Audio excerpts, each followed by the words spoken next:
to another edition of Be the Change Georgia, where we amplify the voices of the inspiring business leaders surrounding the B Corp and social impact movements across the Southeast to help you learn how to build your legacy at the intersection of people, planet, purpose, and profit.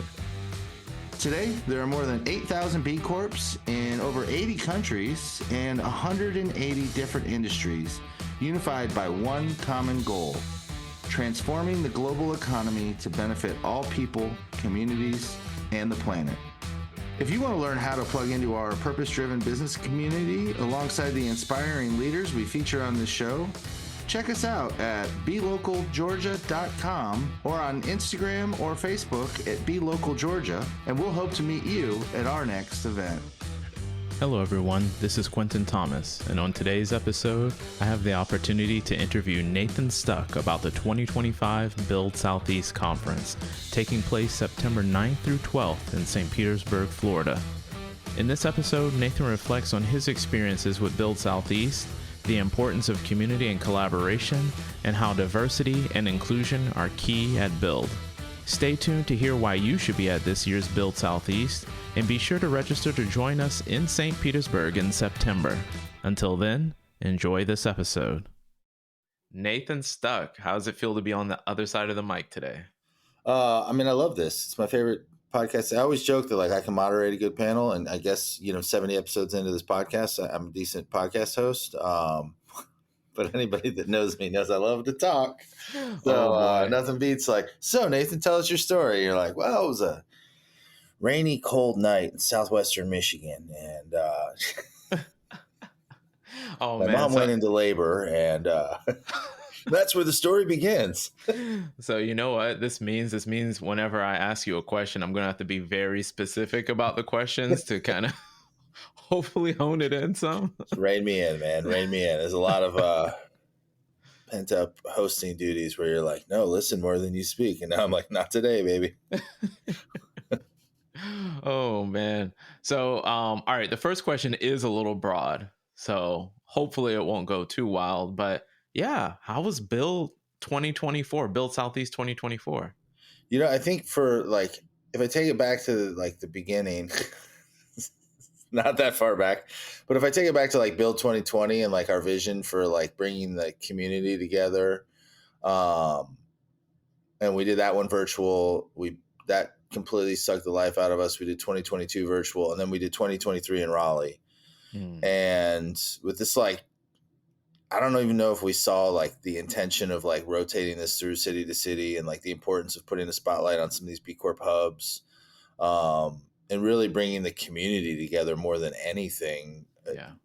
The collaborations that I see come out of BLD Southeast, and these people that now know each other and they've done work together, or they've collaborated on something together, or they're selling some sort of service jointly.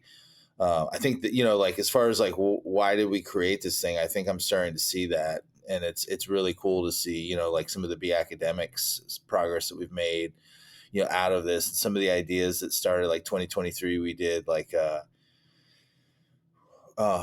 we did the Emerging Social Impact Leaders tickets. So we raised money to bring HBCU students to BLD Southeast, and Fayetteville State was in the house, and Fisk, and Morehouse, and it just to see that. And that's now grown into a formal fellowship program that Be Local Georgia launched, and the B Academics is we're figuring out how did this first year's kind of the pilot, but that's all come out of BLD Southeast, so many amazing things.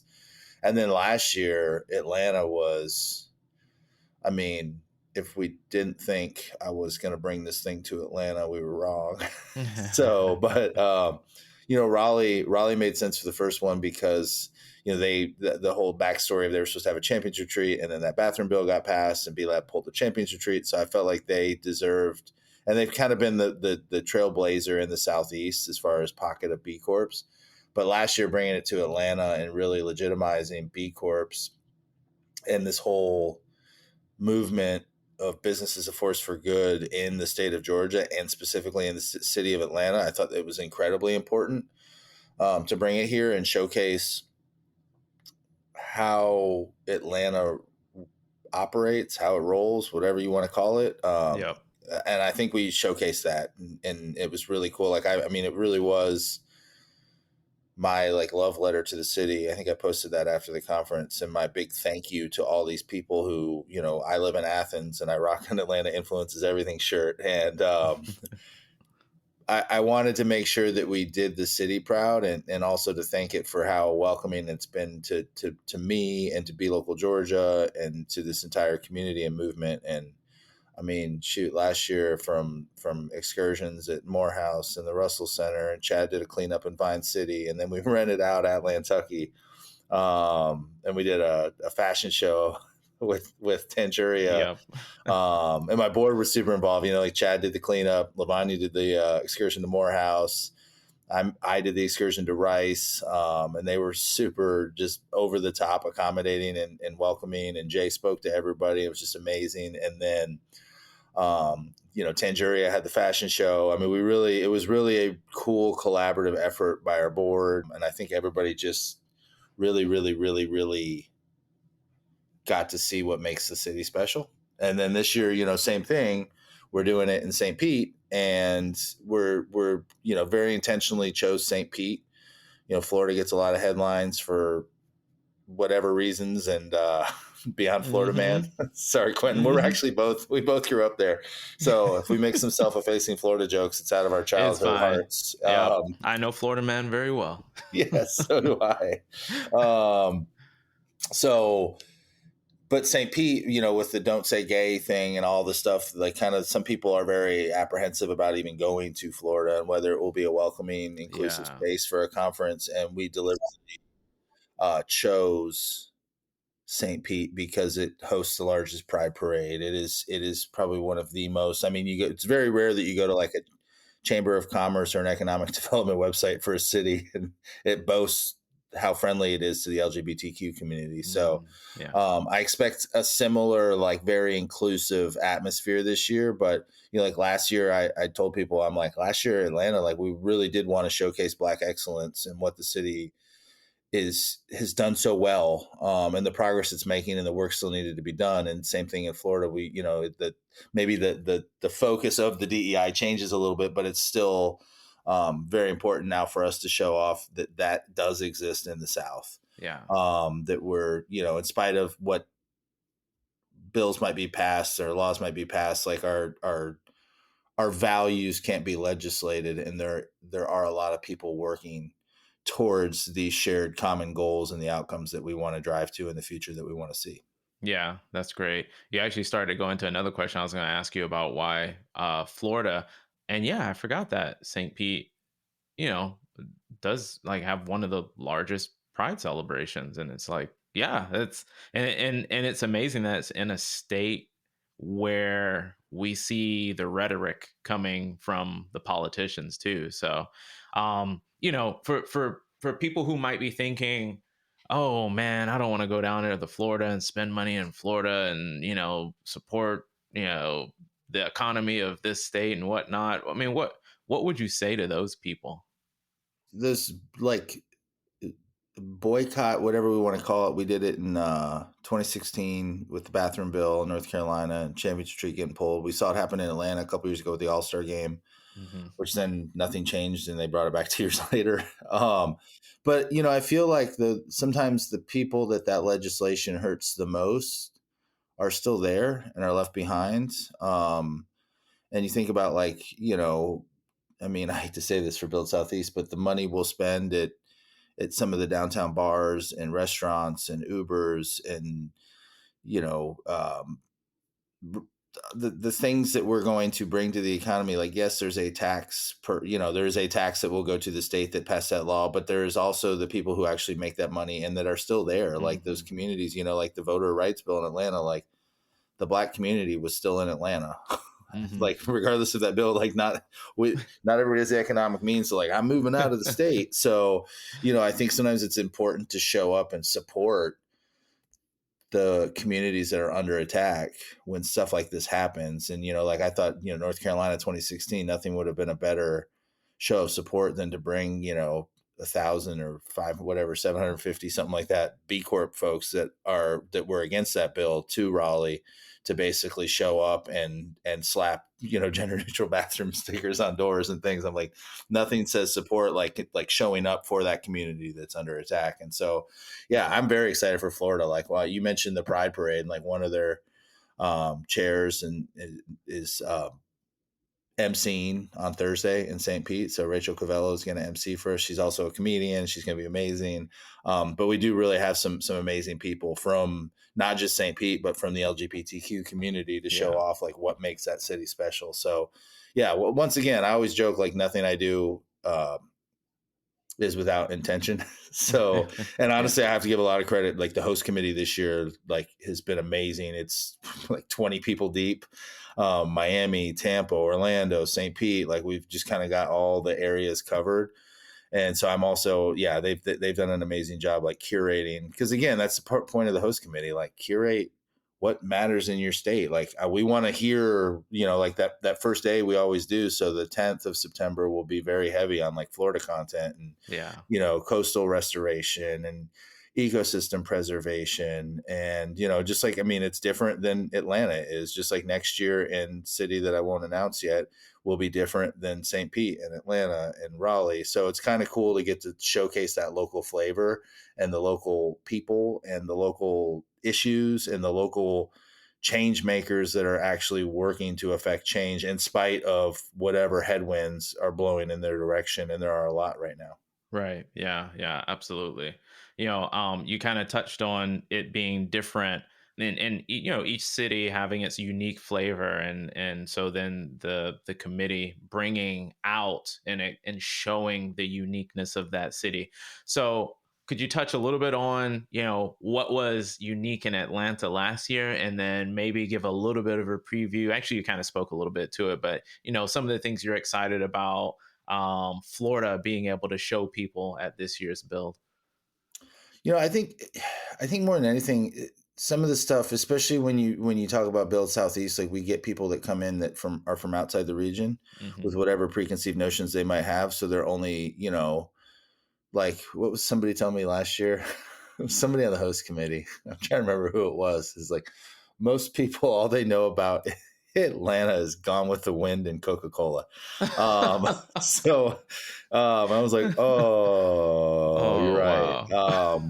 Yeah. And I felt that a little bit last year too, where it was like, oh, bless their hearts. Well, people from out here don't say that, but that was a feeling I felt sometimes. And, Florida too, I think that stereotype of like, Florida man and the guy, selling an alligator out of the back of his truck or dude, my favorite Florida man is Florida man tries to rob a convenience store with alligator or something like that. I've seen that one. Yeah.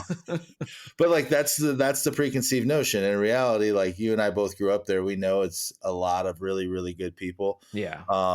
It's a lot of really good people doing really good things that care a lot about their community, that care about their neighbors. And when I was growing up, it was a very, and I'd still say the major urban pockets are still fairly purple. So like, yeah, I think just kind of being able to spotlight what makes Florida unique. And when you talk like diversity too, like, diversity in Atlanta is very different from diversity in Florida, because it's a more of a multitude of, being from Miami, there's a, but the Black population there is Haitian and Dominican and American, African-American Black, like, so it's just weird. And then you talk about like Hispanic or Latino or whatever, like you have the Caribbeans, you have South Americans, you have Central Americans. Like I remember joking, like we used to have to drive like 30 minutes to get good Mexican food because you had to go down to Homestead, but you get good Cuban food, like, so like all these different, but then like there was a great Colombian place. And so like, having grown up there too, wanting to show off like what makes Florida special too, that it isn't just, you see this like every election, they try to put people in like buckets and it's like, well, what will the Hispanic vote do in South Florida this year? And you're like, lots of things, because it's it's a very diverse group of people from the diaspora of places that speak Spanish, identify as Latina. So like I think that's going to be really cool as well, and making sure that we have that represented of like Cubans don't speak for Puerto Ricans, don't speak for Colombians. So I think it's going to be cool to see that different diversity on display. And then you throw in on top of that a really healthy and strong LGBTQ community in St. Pete, and then you throw on top of that like some of the the venues we've picked and the excursions we've selected, and like we're going to the Thursday night, which is pretty cool. That I'm excited as a tradition that continues after renting out Atlantucky last year for a full afternoon, and being able to spend a good bit of money at a black owned brewery in the heart of Atlanta in Castleberry Hill. Like this year, as we looked at like, okay, where are we going to rent out? So for Thursday, our closing reception, we have Green Bench Brewing. And the Green Bench is historically famous in St. Pete because green benches were the benches that African Americans were not allowed to sit on. So they kind of like, they took that term back and then named their brewery that, and it's super cool. And so, we're doing that on Thursday night too. So I'm hoping that we're able to hit and showcase everything that makes Florida unique. Being from that state again, that like I'm a weird kind of hybrid kid, as I joked about being born in Southwest Michigan earlier. I posted about being in Evansville, Indiana as a kid, but I lived in Miami from 6 until I went to college, and I've been in Georgia ever since. So I won't say the pressure is the same as I felt in Atlanta last year, but the pressure is still very high to make sure that I do my kind of my adopted state, or whatever you want to call it, my childhood state proud. And then I also feel the pressure, just like I did in Raleigh for the host committee, to make sure that everything we do is what they hope, because part of this is bringing it to Florida is to also legitimize the B Corp movement down there, and to gain momentum, and to build relationships with stakeholders, and to strengthen relationships with stakeholders, maybe bring new stakeholders into the room.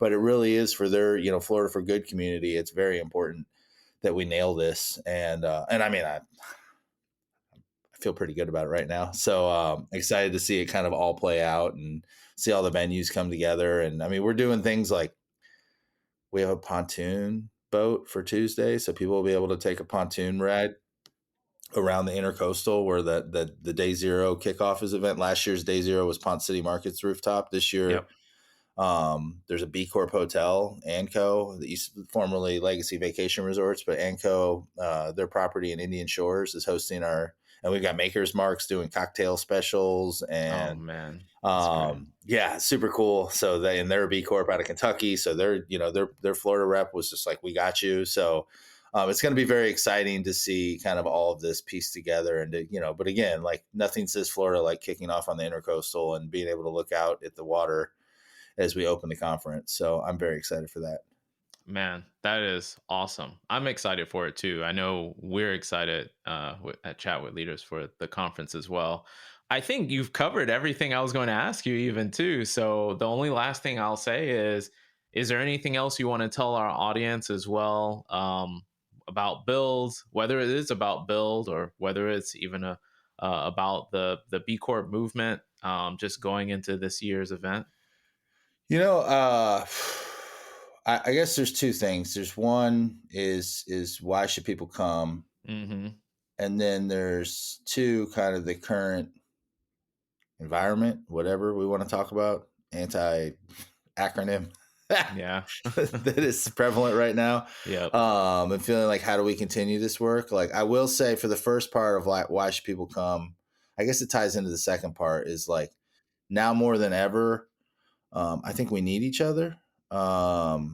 These small regional community gatherings, like there is nothing else that I hate to say speak Southeast or speak Southern.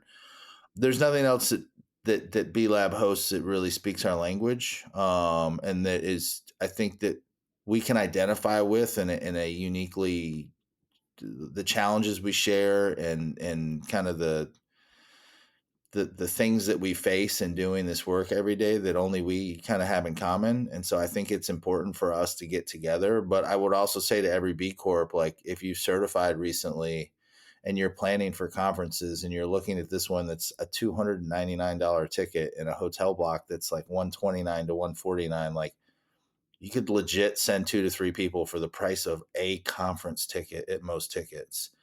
and it's not just a plea to get people to come, but it's also I guess the question I would pose is if you're a certified B Corp and you're in the Southeast and you have people around here, why would you not be here?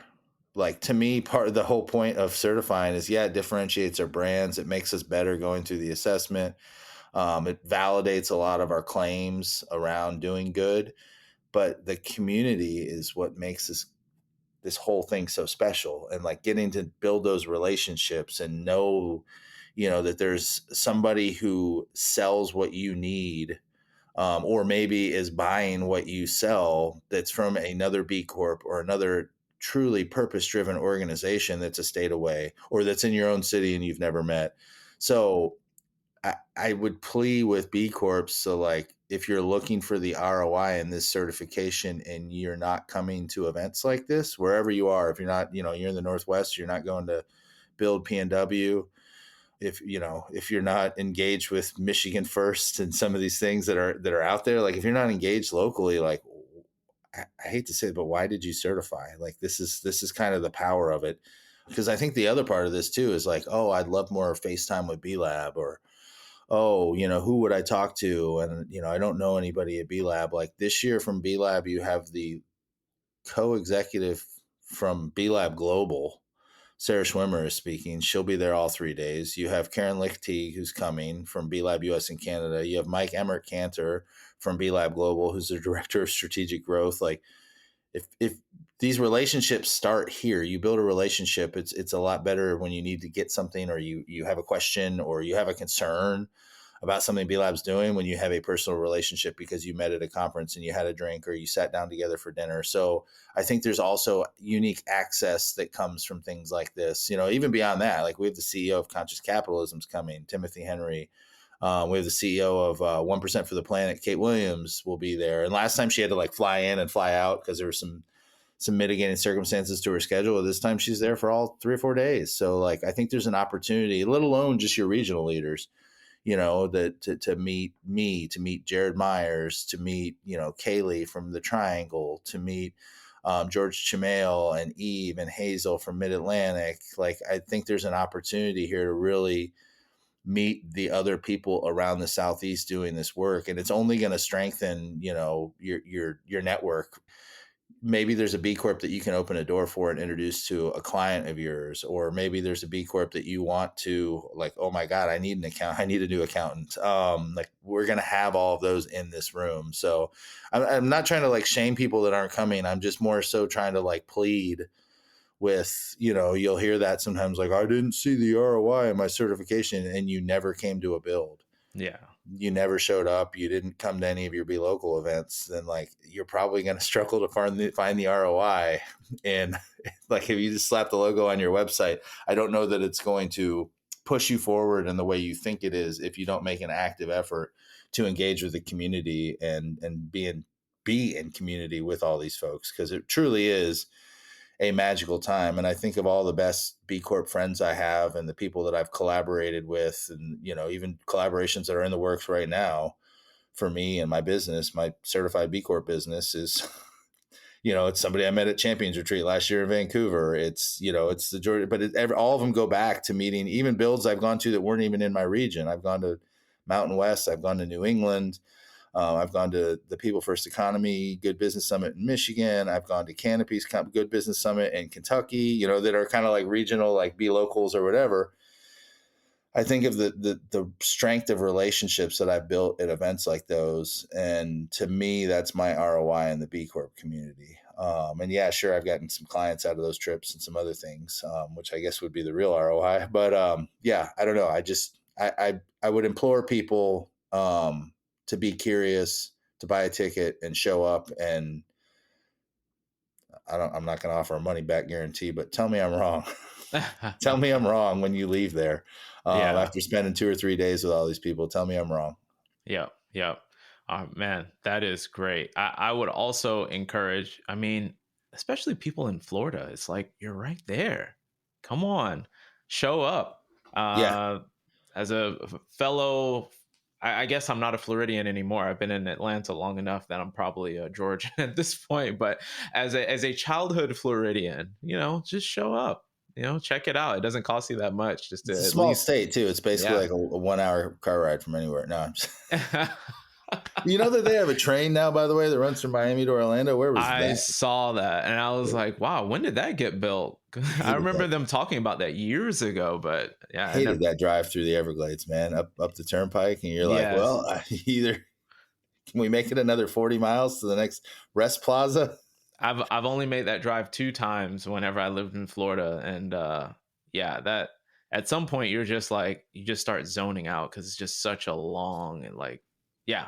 But anyway, It's a long stay, but I've covered a lot of it, man. I had so many friends from high school went to UF, and yeah, obviously we've collaborated a lot with UF on some stuff in the past, and Florida State. My sister went to Florida State. Even like the connection in Atlanta, like Goody Nation, who Joey came was our opening keynote last year. Joey went to FAMU, so like yeah, there's that state is beautiful, and I'm excited to show it off to everybody too. Again, just kind of like bringing people to Atlanta, where it's like, yeah, it's not all Gone with the Wind and Coca-Cola, yeah, and like the Trap Music Museum. There's a lot more going on in Atlanta that I'd love to show you of how we do things, and why we're so proud of the city and our state. And same thing in Florida too, for everybody there to kind of bust through some of the preconceived notions of exactly. what it means to be a Floridian. I think is actually much more beautiful than we give it credit for. So yeah, man, I'm just excited to show it off. And yeah, anybody in Florida, like, let's go, come on over.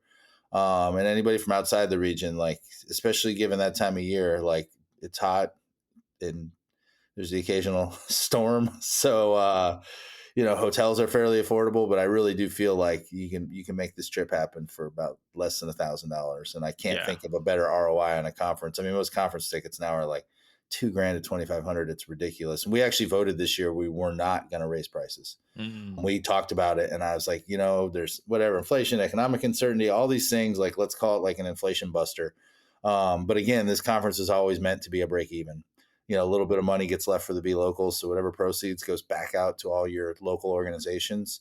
So you're supporting them by attending, and everything else. I've been joking. This is the for the community, by the community type conference. So Yeah. speakers aren't paid, any of that. We don't offer honorariums. Everybody's there because they want to be in community with the community. So it's beautiful. Come join. That is.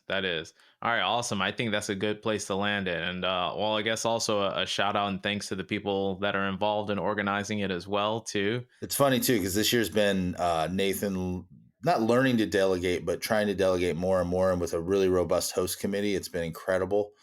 The planning committee's been wonderful, and like little things like, I need sponsor graphics, and being able to like email somebody and be like, yo, I'm out of time. Can you do these?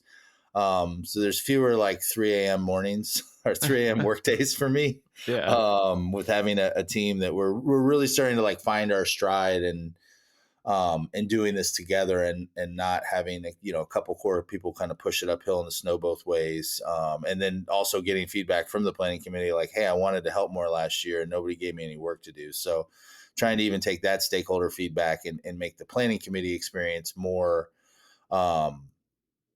powerful and more impactful for those individual members too. So it's been a growing, I want to call it a growing pain, a growing experience this year as we delegate more and learn how to really make this even more of a community event than maybe it was before. So yeah, shout out to all my planning committee and host committee members. And I don't know, somehow I became the face of this thing, and not really comfortable with it. So that's why we got an MC this year. And I'm like, can I just sit back and enjoy this thing? And I don't mind putting in the work, but I just kind of want to be able to put some other faces on stage and not have to be the BLD Southeast guy. Oh, all right. I get that. All right, everybody. So, yeah, Nathan, thank you very much. And everyone, 2025 BLD Southeast is in Florida, St. Pete, Florida, September 9th through 12th. Make sure you get your tickets, show up, network, and enjoy. So, yeah, Nathan, it's been a pleasure being back on the show with you. Yeah, man. Always fun to sit on this side of the chair. I look forward to flipping over and returning back to host soon. Yes, it will be soon. All right. Talk to you later. Sounds good, man. Thanks for having me on my own podcast. Well, that wraps up another edition of Be the Change Georgia. We're grateful as always for the opportunity to serve you with this content and grow this incredible community of purpose-driven B Corp leaders. If you haven't already, we would be grateful for you to rate this show wherever you get your podcasts by simply tapping the number of stars you think it deserves and sharing it with a friend. This helps us get the word out and continue to use our collective influence as a force for good. This podcast wouldn't be possible without the help from our production team at Chat with Leaders Media. Learn how you can launch your own podcast to grow your business at chatwithleaders.com. Thanks again for listening, and now go be a leader worth following.